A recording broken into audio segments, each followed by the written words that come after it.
If you have a toddler who's doing a lot of hitting, I want you to lock in because I've got something for you. Literally just in the middle of my mom morning routine with my 4 kids, and I had to share this. My oldest was about 2.5 when we had our second baby. I literally felt like a bodyguard 24/7 because I could not leave them alone for more than 5 seconds to even go reheat up my coffee without her like pushing him or being too rough or wanting to hit or having a tantrum. Like there was just a lot of huge emotions, and I felt like I had to be on top of them 24/7.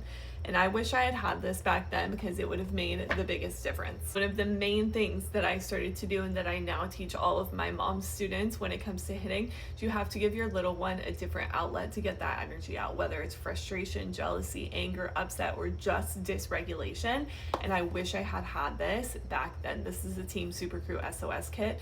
If you've watched any of my videos, you know I'm a huge fan of Team Supercrew. This is literally an entire box with tons of regulating activities for moments like when your toddler is hitting or pushing or throwing or whatever. Sending them to timeout is not going to work. Setting a boundary is not going to work. You need to give them a way to actually move their body that is not hitting their little brother or being too rough or throwing a toy or etc. So if you are a mom and you have a toddler now who is doing a lot of hitting, pushing, throwing, physical stuff like that, save yourself the hassle, save yourself the mental energy, and get this kit.